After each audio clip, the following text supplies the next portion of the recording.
Assalamu alaikum, j'espère que vous allez tous bien. Bienvenue pour dans ce nouvel épisode. Donc aujourd'hui, on va parler d'une sourate qui est immense par les sujets qu'elle aborde. Une sourate qui parle des femmes, oui, mais pas seulement. Elle parle aussi d'orphelins, de famille, d'héritage, de mariage, également de justice, d'argent, de responsabilité, de conflits, d'hypocrisie, de guerre, de migration, de prière, de purification, des gens du livre et des prophètes, également du prophète Isa alayhi salam. Et cette sourate, comme vous l'aurez peut-être compris déjà, c'est sourate An-Nisa, la quatrième sourate du Coran. Elle contient 176 versets. Et aujourd'hui, je ne veux pas simplement vous donner un résumé de cette sourate. J'aimerais vraiment qu'on essaye de comprendre ce qu'Allah nous enseigne à travers elle, parce qu'on lit le Coran et parfois on peut tomber sur un verset et se dire mais pourquoi Allah il parle de ça ici? Pourquoi il y a autant de règles? Quel rapport entre l'héritage, le mariage, les hypocrites et les croyances en Allah? Et justement, quand on prend la sourate dans son ensemble, on commence à voir le lien. Et il y a une idée qui revient énormément. La justice. Oui, Allah est très juste. Donc je l'avais dit dans un autre podcast, mais Allah est très juste. Il est très juste. Et on parle ici, enfin, il nous parle ici du coup de la justice envers les orphelins, les femmes, la famille, l'argent, la justice dans les témoignages, la justice même envers quelqu'un qu'on n'aime pas, et surtout la responsabilité devant Allah. Alors prenez votre temps et si vous avez un Coran auprès de vous, vous pouvez même l'ouvrir à la Sourate An-Nisa. On va essayer de parcourir les 176 versets étape par étape. Alors on a d'abord le verset 1 à 4. 1 à 4. Donc il commence par Allah commence par nous dire: Ô homme, craignez votre Seigneur qui vous a créé d'un seul être. Euh, donc, je trouve ce début extrêmement important. Avant de nous parler de mariage, avant de nous parler d'héritage, avant de nous parler d'argent, Allah nous rappelle Allah nous rappelle en fait notre origine. Nous sommes issus d'une même origine. On est humain. Voilà. Et Allah nous rappelle également les liens de parenté. Donc, dès le début, il y a cette idée de n'oublie pas que les autres sont des humains comme toi. Et ensuite, Allah parle des orphelins. Allah dit de leur donner leurs biens et de ne pas mélanger leurs biens avec les nôtres pour les consommer, injustement. Pourquoi? Parce qu'un orphelin peut être vulnérable. Il peut avoir un héritage, mais ne pas avoir la capacité de le gérer. Et Allah a interdit précisément de profiter de cette faiblesse. Le prophète sallallahu alayhi wa sallam a d'ailleurs énormément encouragé la prise en charge des orphelins. Il a dit: Moi et celui qui prend en charge un orphelin, nous serons au paradis comme ceci. Et il rapprocha son index de son majeur. Et son majeur. Sahih al-Bukhari 6005. Donc, regardez la place que cela prend. Prendre soin d'une personne vulnérable peut nous rapprocher du prophète sallallahu alayhi wa sallam au paradis. Et ensuite, on arrive au mariage. Dans le verset 3, Allah parle des orphelines et de la justice envers elles. Et Aïcha radhiyallahu anha explique le contexte de ce verset. Il concernait notamment un homme responsable d'une orpheline dont il convoitait la richesse et voulait l'épouser sans lui donner un mahr équitable. Donc le problème n'était pas simplement combien de femmes peut-on épouser, il y avait derrière cela une question de justice envers une personne vulnérable. Et c'est important parce que parfois on lit uniquement une règle sans regarder le problème moral que le verset cherche à empêcher. Puis Allah a dit, dans le verset 4, et donnez aux femmes leur dot de bonne grâce. La femme possède donc son propre droit financier. Son mahr lui appartient et personne ne doit simplement décider de le prendre. Concernant l'héritage, Allah y fixe les droits du verset 5 à 14. Et là, la sourate entre dans un sujet très important, l'argent et l'héritage. Allah parle encore des biens des orphelins. Il explique que quand leurs biens euh, peuvent être remis et demande de vérifier leur capacité à les gérer.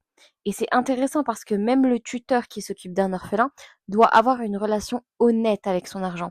Aisha radhiyallahu anha explique que le verset 4, 6 permet au tuteur pauvre de prendre de manière raisonnable ce dont il a besoin pour son service, tandis que le tuteur riche doit s'en abstenir. Sahih al-Bukhari, donc c'est le 27 1064, si je dis pas de bêtises. Oui, ou le 2765. Bref. Puis arrive le verset 7. Aux hommes revient une part de ce qu'ont laissé les pères et mères et les proches. Et aux femmes revient une part de ce qu'ont laissé les pères et mères et les proches. Et là, Allah établit quelque chose de très important. Les femmes ont des droits successoraux. Je sais pas comment on prononce, mais voilà, vous m'avez compris. Entre les versets 11 et 12, ça donne différentes parts de l'héritage. Par exemple, le verset 11 détaille les parts des enfants et des parents et précise que ces règles sont une obligation venant d'Allah. Et pourquoi est-ce important? Parce que l'héritage peut provoquer énormément des conflits. Déjà, même avec ces règles qu'on a, on peut bien voir qu'autour de nous, il y a tout le temps des conflits avec l'héritage. Il y en a plein qui en ont parlé, il y a toujours des conflits par rapport à l'héritage quand le papa meurt ou la famille meurt. Donc une famille, elle peut être très soudée, hein, jusqu'au jour où il y a de l'argent. Et soudain, chacun commence à dire: «Mais moi j'ai le droit à ça, non ça c'est à moi.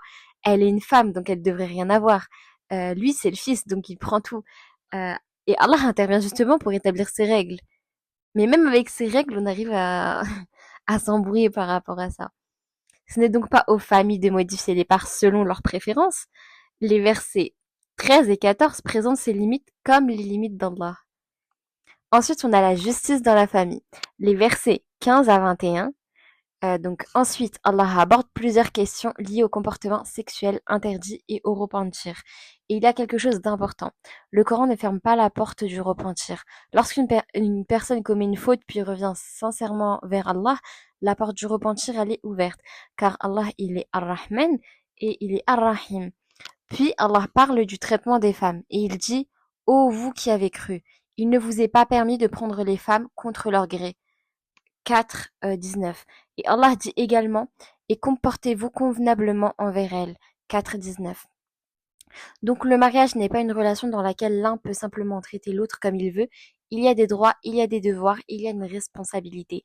Et ça me paraît important de le rappeler parce qu'on peut parfois parler de mariage uniquement en termes de quels sont mes droits, mais le Coran nous demande aussi quels sont mes devoirs. Et pour les personnes non mariées, je vous invite à aller voir euh, vos droits et vos devoirs pour les connaître avant de vous marier. Ça empêcherait beaucoup, beaucoup, beaucoup d'injustices dans le couple, tout simplement. Moi-même, je me renseigne en ce moment, mais voilà. Les femmes qu'il est interdit d'épouser. Versets 22 à 28. Et ensuite, Allah donne une longue liste de femmes avec lesquelles le mariage est interdit. On retrouve notamment certaines catégories de proches parentes, les mères, les filles, les sœurs, les tantes, les nièces, les mères et filles par allaitement, les belles-mères dans certaines situations, etc. Puis Allah parle de certaines femmes qui deviennent licites au mariage dans des conditions prévues par la révélation. C'est-à-dire, et Allah revient encore sur la question de la chasteté et du mariage. Pourquoi autant de détails? Parce que l'islam ne laisse pas les relations familiales dans le flou. Il établit des limites, et ces limites ont notamment pour objectif de protéger la famille, la filiation, les droits et la dignité des personnes. Puis au verset 26, Allah dit qu'il veut nous expliquer et nous guider vers les voies de ceux qui nous ont précédés. Puis Allah dit qu'il veut accueillir notre repentir. Et le verset 28 dit: Allah veut vous alléger, car l'homme a été créé faible. Et franchement, ce verset, il est magnifique parce que qu'Allah connaît nos faiblesses, il sait que nous pouvons tomber, il sait que nous avons des désirs, il sait que nous pouvons être tentés, mais au lieu de nous laisser sans règles, il nous donne des limites qui nous protègent. Et ça, c'est quelque chose qu'on oublie parfois. On voit une interdiction et on pense, mais pourquoi Allah il m'interdit ça? Mais parfois, la vraie question, c'est de quoi Allah est-il en train de me protéger? Et ensuite, nous avons l'argent, le meurtre et les grandes interdictions. Versets 29 à 35, Allah interdit ensuite de consommer les biens des autres injustement. Et donc, il est très clair. il est très clair sur ça. L'injustice, consommer les biens des orphelins ou même des autres est interdit. Et je pense que c'est la première chose qu'on m'a appris chez moi. Hem, Quand quelque chose est à quelqu'un, c'est son haqq. Tu dois pour rien au monde l'enlever. Même si par exemple, il y a quelque chose à manger à la maison et ça appartient à mon frère. Ben, on m'a crié dessus plusieurs fois parce que j'avais mangé cette chose-là et que c'était à mon frère. Bon, dans toutes les familles, on fait ça, hein, on va pas se mentir. Mais j'ai appris, en fait, je me suis dit, maintenant dans ma tête, je me dis, mais en fait, il va rentrer, il va voir que je l'ai mangé, il va être peut-être triste. Parce qu'il attendait de manger cette chose peut-être toute la journée, tu vois. Parce que ça m'est déjà arrivé et j'étais extrêmement dégoûtée. Et, et Allah, en fait, ça marche avec tout, en fait. Et Allah, il a interdit de consommer euh, les biens des autres injustement pour une raison. Et ça peut causer de la peine aux gens et ça peut causer du tort. Voilà. Et il interdit également de se tuer soi-même, donc le suicide. Le suicide, on revient au suicide. Il rappelle que c'est un grand péché, mais il rappelle aussi que si nous évitions les grands péchés, il peut effacer nos fautes.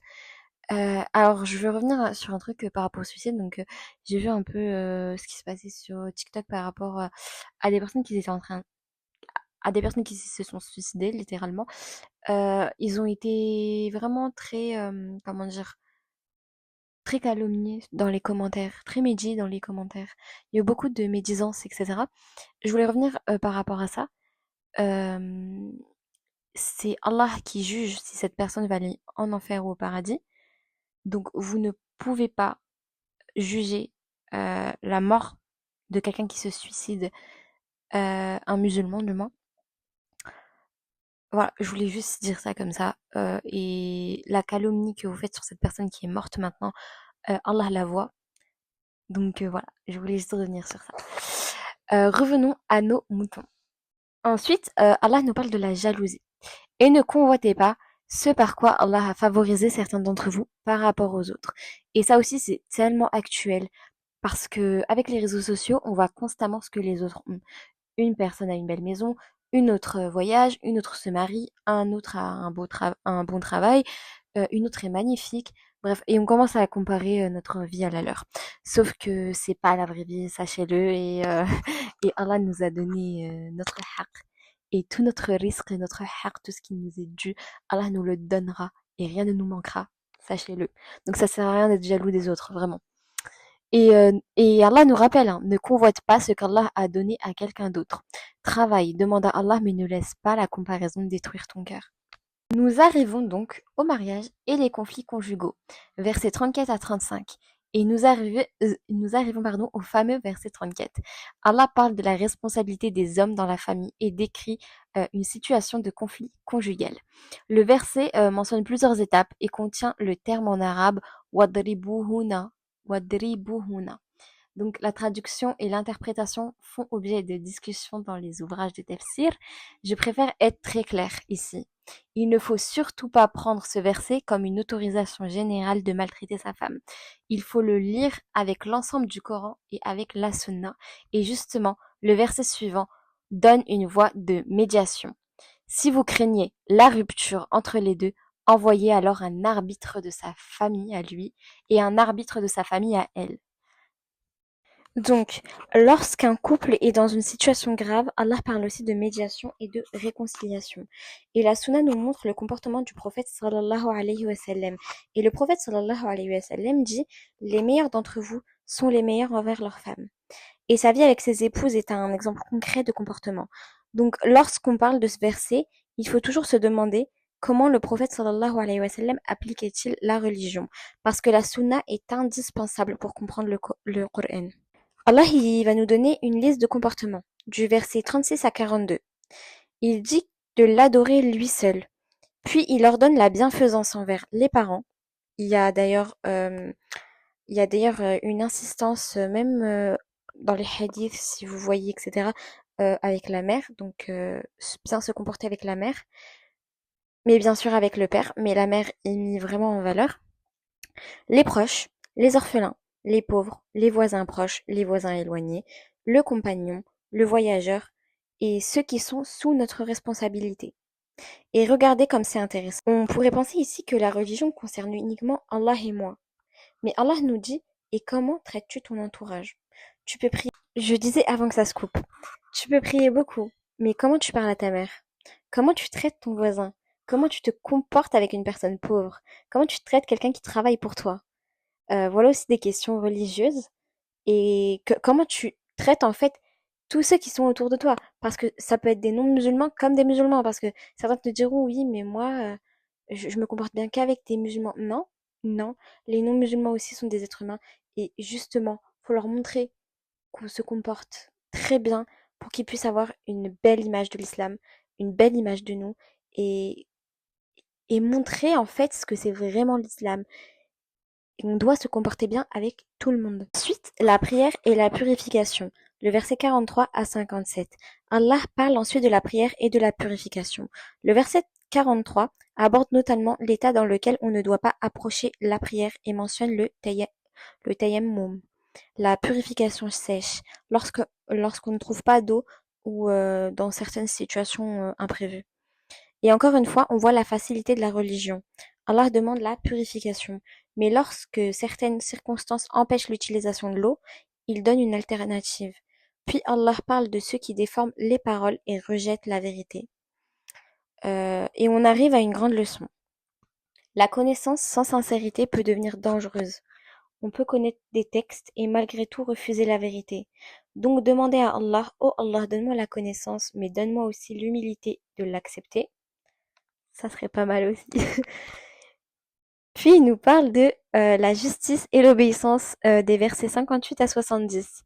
Et il nous dit, dans un verset extrêmement important, certes, Allah vous commande de rendre les dépôts à leurs ayants droit, et lorsque vous jugez entre les gens et je reprends. Et lorsque vous jugez entre les gens, de juger avec équité. Donc, elle amène les responsabilités, les dépôts. C'est super important et on m'a toujours appris ça chez moi. Les responsabilités. Dès que quelqu'un te donne une MNA, c'est la première chose que mon père m'a apprise. Euh, Quand quelqu'un te dépose, te fait confiance, ne trahis pas sa confiance. Ne trahis pas, par exemple, la chose qu'il t'a confiée. Et, euh, et Allah nous dit, ô vous qui y avez cru, obéissez à Allah, obéissez aux messagers et à ceux d'entre vous qui détiennent l'autorité. Mais le verset continue avec quelque chose de fondamental. Puis, si vous divergez pardon, en quoi que ce soit, renvoyez-le à Allah et aux messagers. Donc, lorsque nous ne sommes pas d'accord sur une question religieuse, notre référence ultime n'est pas TikTok, Instagram ou notre opinion propre. Propre opinion, on dit pas opinion propre, mais bref. Ou simplement, moi je pense que. On revient au Coran et à la Sunna. Et ensuite, Allah explique que la véritable foi implique d'accepter le jugement du messager, sallallahu alayhi wa sallam. Ensuite, on a la préparation, la peur et le combat. Du verset 71 à 91. Cette partie est importante parce qu'elle est parfois complètement sortie de son contexte. Allah parle de prudence, de préparation et de ceux qui doivent combattre dans certaines circonstances. Mais le contexte est celui de la communauté musulmane confrontée à des conflits et des menaces. Le Coran ne dit pas simplement combattez tout le monde, il donne des règles et des circonstances et des distinctions. Et dans les versets 88 à 91, Allah parle justement des différents comportements des personnes rencontrées dans le contexte du conflit. Cela nous rappelle qu'on ne peut pas prendre un verset sur le combat, le sortir de la sourate et en faire une règle générale. Allah nous parle ensuite de meurtre involontaire, du verset 92 à 94, puis du meurtre volontaire et de sa gravité. Et dans le verset 94, Allah met également en garde les croyants contre le fait de tuer quelqu'un qui leur manifeste la paix ou leur offre le salut simplement en cherchant un gain matériel. Donc même dans un contexte de conflit, la vie humaine n'est pas quelque chose qu'on traite à la légère. Et c'est important parce que l'islam nous enseigne que la justice ne disparaît pas simplement parce qu'une personne est notre adversaire. Euh, du verset 101 à 104, on a la prière même dans la peur. Donc là, il y a un passage que je trouve vraiment impressionnant.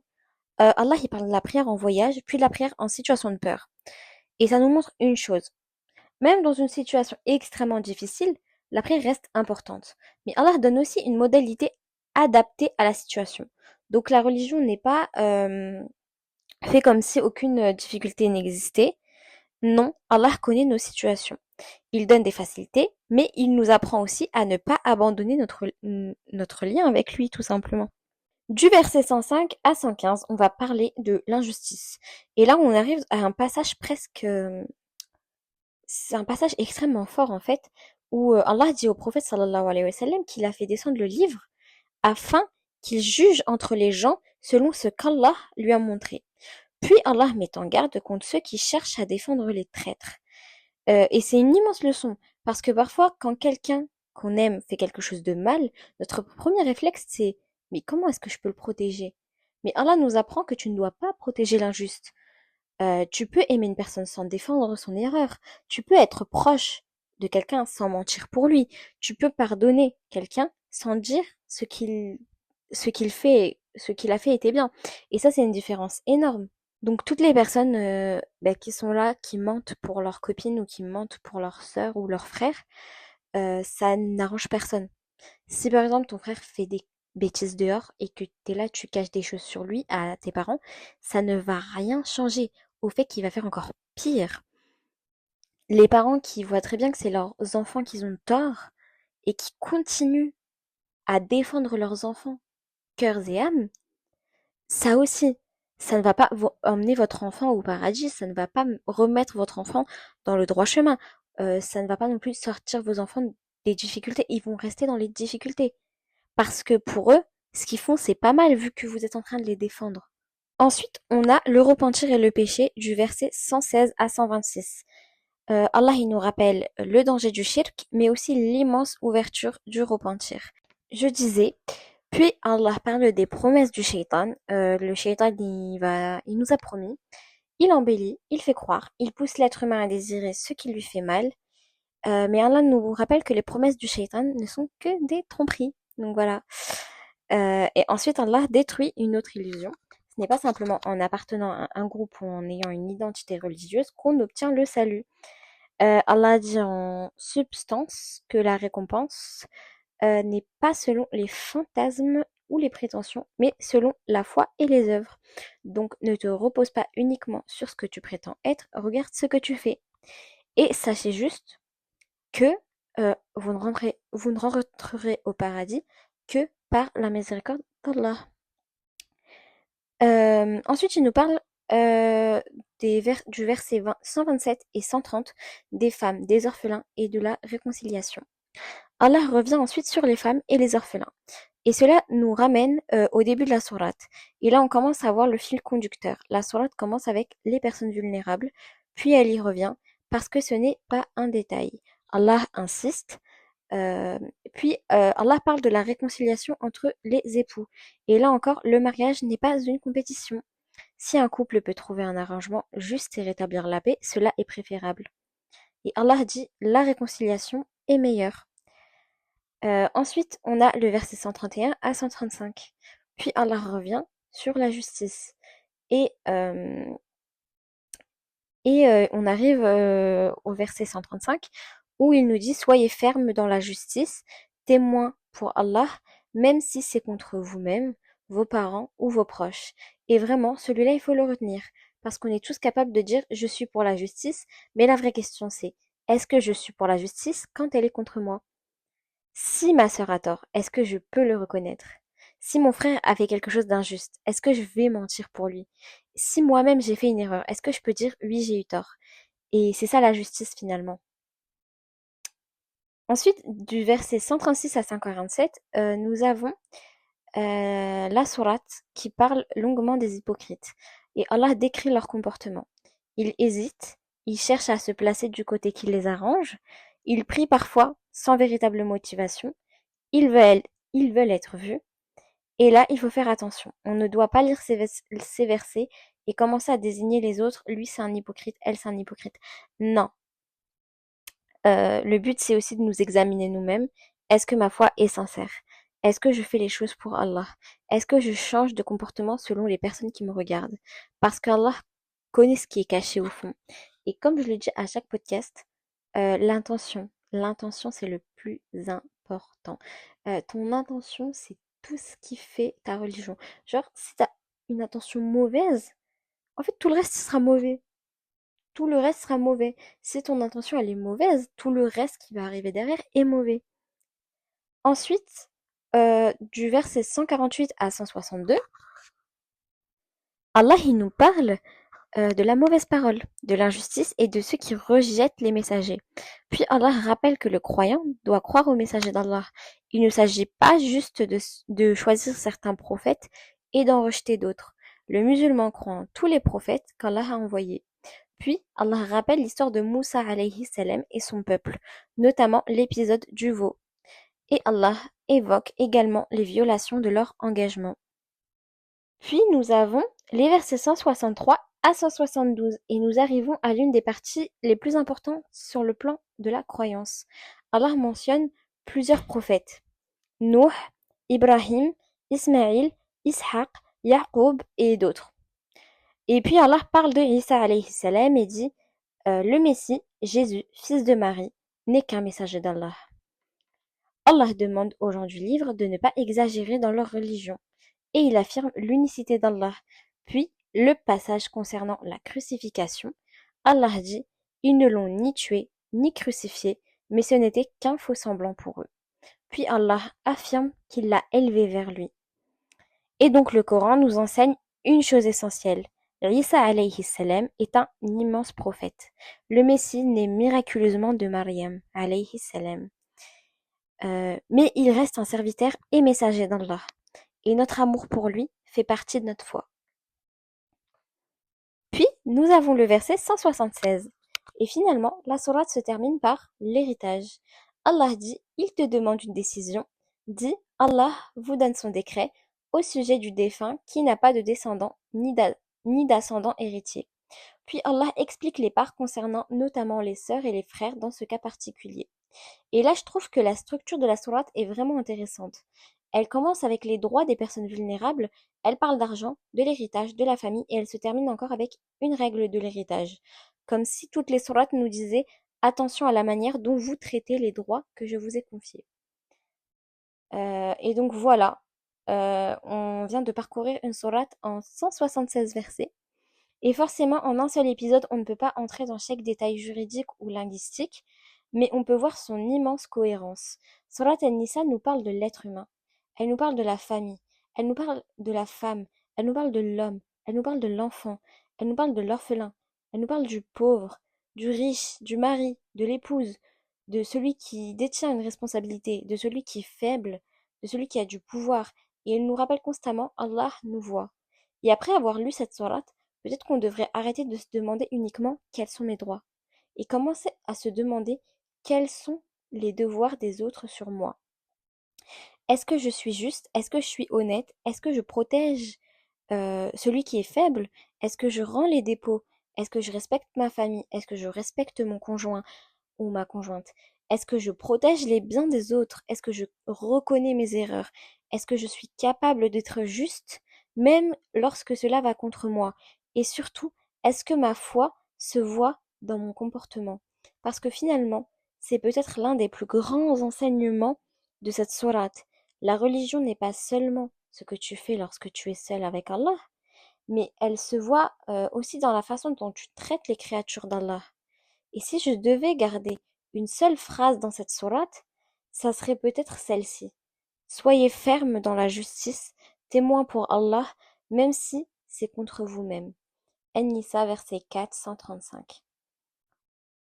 Parce que c'est facile d'être juste quand ça nous arrange. Mais être juste lorsque la vérité est contre nous, ça c'est autre chose.